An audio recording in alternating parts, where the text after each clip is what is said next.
বিরিয়ানি ভালোবাসে না এরকম কিন্তু পাবলিক খুব কমই আছে। তো সেই পাবলিকগুলোর মধ্যে কিন্তু আমিও পড়ি। আমিও কিন্তু ভালোবাসি, মানে ভালো খাই বলতে পারো আর কি। তো যাই হোক, তো আজকে কিন্তু এই ভিডিওটা আমি শ্যুট করেছিলাম সানডের দিন। তো সানডে ছিল, আর সেদিনকে স্পেশাল কিছু হবে না সেটা তো হতে পারে না। বরমশাইয়ের ছুটি, সবাই মিলে আনন্দ করে কিন্তু বিরিয়ানিটা দারুণ এনজয় করেছিলাম। তো বাড়িতে বানানো বিরিয়ানির কিন্তু টেস্টটা একটু বেশি সুন্দর হয় আর একটু বেশি আলাদা হয়, কারণ বাড়িতে কিন্তু নিজেরা যখন বানাচ্ছি একটু কিন্তু ভালোবাসাও অ্যাড করে দিই। তো যাই হোক, তো পুরো ভিডিওটা কিন্তু তোমরা দেখো বন্ধুরা, কেউ স্কিপ করো না। কীভাবে কী বানালাম, তো ঘরোয়া পদ্ধতিতে বিরিয়ানি পুরোটাই আমি আজকে শেয়ার করব। তো প্লিজ প্লিজ পুরো ভিডিওটা দেখো। আর আমাকে যারা যারা এখনও ফলো করোনি অবশ্যই কিন্তু ফলো করে দিও। তো চলো, হেসেলে ঢুকে গেছি, আর এদিকে কিন্তু চিকেনগুলো নিয়ে চলে এসছে মামুনি। তার মধ্যে 3 থেকে 4 পিস আমাদের একটু বড় বড় চিকেনের পিস ছিল, আর কিছু ছোট পিস। তো এখানে বেরেস্তার জন্য কিন্তু আমি পেঁয়াজগুলোকে বেশ সুন্দর করে ঝিরি করে কেটে নিয়েছি। তো চলো এবারে কড়াইতে বেরেস্তা ভাজা শুরু করে দিই। তো ভালো করে তেল দিয়ে, একটু বেশি করেই তেল দিয়ে, একটু কুড়মুড়ে করে বেরেস্তাগুলোকে আমি ভেজে নিয়েছিলাম। আর এইদিকে কিন্তু আলু বেশ বড় বড় করে কেটে, বেশি বড় আলু আমার আবার ভালো লাগে না, তো সেই জন্য ওরকম সাইজের আলু কেটে নিয়ে আমি কিন্তু ভেজে নিয়েছিলাম। আর এদিকে একটু দুধের মধ্যে কেশরও ভিজিয়ে রেখেছিলাম। এদিকে মাংসের মধ্যে আদা রসুন, তারপরে লঙ্কার গুঁড়ো, হলুদ গুঁড়ো, তারপরে বিরিয়ানি মশলা, টক দই, সমস্ত কিছু দিয়ে কিন্তু ম্যারিনেট করে রাখবো। আর এইদিকে কড়াইতে গরম মশলা আর তেজপাতা ফোড়ন দিয়ে দেওয়া হয়েছে।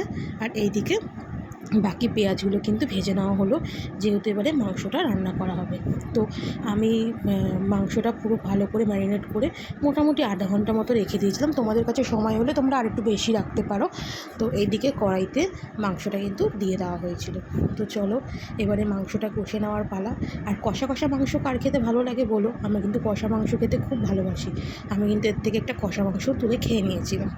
তো যাই হোক, এখানে মাংস কষিয়ে নেওয়ার পর এবারে কিন্তু জল দিয়ে দেওয়া হয়েছে। একটু ঝোল রাখবো, যেহেতু বিরিয়ানিতে কিন্তু এই মাংসের ঝোলটা আমরা কিন্তু একটু অ্যাড করব। তো মোটামুটি মাংসটাও হয়ে এসছে, চলো ঢেকে দেওয়া যাক। এবারে এখানে কিন্তু বিরিয়ানির মশলা দিয়ে আমি কিন্তু 1 হাঁড়ি জল বসিয়ে দিয়েছিলাম, আর এটাতে একটু নুন আর একটু সাদা তেলও অ্যাড করে দিয়েছিলাম। তো জলটা ভালো করে টকবক করে ফুটুক, তারপরে কিন্তু চালগুলোকে অ্যাড করে দিয়েছিলাম। আর 70% চালগুলো রেডি হয়ে যাওয়ার পর চালগুলোকে কিন্তু আমরা ঝরিয়ে নিয়েছিলাম ফ্যানটা। তো একটু হাওয়ায় রেখে দিয়েছিলাম, দেখো কী সুন্দর ঝরঝরে হয়েছে ভাতটা। তো হাঁড়িতে কিন্তু এবার আমি ঘি মাখিয়ে নিয়েছি, আর এর মধ্যেই আমি গোলাপ জল, কেওড়া জল, একটু মিঠা আতর, সমস্ত কিছু কিন্তু অ্যাড করে দিয়েছিলাম, কারণ সমস্তটা এর মধ্যে অ্যাড করে দিয়েছিলাম কম করে। এবারে হাঁড়ির মধ্যে এক করে প্রথমে দিয়ে দিলাম একটু মাংসের ঝোল, তারপরে এর মধ্যে আস্তে আস্তে অ্যাড করে দিয়েছিলাম একটু একটু করে, মানে লেয়ার বাই লেয়ার, যেরকম বিরিয়ানিটা হয় সেরকম লেয়ার বাই লেয়ারের জন্য আমি কিন্তু ভাত অ্যাড করেছিলাম। দেন এবারে বড় বড় পিসের আমি 2টো মাংস আর আলু আর বাকি বিরিয়ানি মশলা সমস্ত কিছু এর মধ্যে এক করে অ্যাড করব। তোমরা ভিডিওটা দেখতে থাকো যে কীভাবে করেছিলাম। এই যে একটু বেরেস্তাও অ্যাড করে দিলাম। দেন তারপরে ওই যেটা বানিয়ে রেখেছিলাম কেওড়া জল, গোলাপ জলের যে ওটা আমি একটু অ্যাড করে দিলাম। এদিকে বিরিয়ানি মশলা অ্যাড হয়ে গেল। তো আস্তে আস্তে কিন্তু এরকম লেয়ার বাই লেয়ার সমস্ত আমি এই লেয়ারগুলোকে কমপ্লিট করে নেব। তো চলো কমপ্লিট করে নিই। চলো এবারে মোটামুটি লাস্ট লেয়ারে এসে পৌঁছেছি। আর লাস্ট লেয়ারের দেখো এখানে কিন্তু আবারও সেম প্রসেস চলছে, সেম প্রসেসেই তোমরা করো বন্ধুরা। এটা কিন্তু সম্পূর্ণ ঘরোয়া পদ্ধতিতে, প্লিজ ডোন্ট জাজ যে আমার দোকানের মতো হবে বা সেরকম কিছু না। আমি জাস্ট ঘরোয়া পদ্ধতিতে বিরিয়ানিটা একটু কম মশলা, একটু কম তেল, সমস্ত কিছু দিয়েই করেছি। তোমরা এইভাবে করো, সবাই মিলে খেয়েও বাড়িতে, খুব ভালো লাগবে। যে কোনো 6 জুলাই শুনলাম বিরিয়ানি ডে, তো সেই দিনকে কিন্তু করতেই পারো তোমরা। তো তারপরে দেখো বিরিয়ানি কিন্তু দমে বসে গেছে এইখানে। আর এরপর এর সাথে যে চিকেনটা হয়েছিল সেটাও তোমাদের সাথে আমি একটু শেয়ার করে নিই, যে কষা কষা চিকেন হয়েছিল। আর এবারে বিরিয়ানিটা চলো তোমাদের সাথে লুকসটা শেয়ার করি যে বিরিয়ানিটা কেমন হয়েছিল।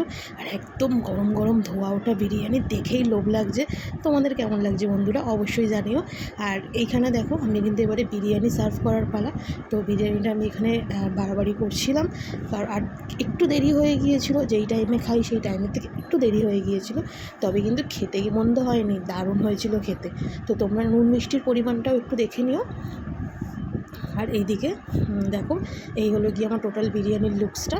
যেহেতু একটু মাংসের ঝোল দিয়েছিলাম সেহেতু কিন্তু একটু কালার বেশি হয়েছিল। আর এদিকে চলো সবাই মিলে এবারে বিরিয়ানি কিন্তু টেস্ট করার পালা। তো বিরিয়ানিটা খুব ভালো হয়েছিল, তোমরাও এইভাবে ট্রাই করো। Thank you so much.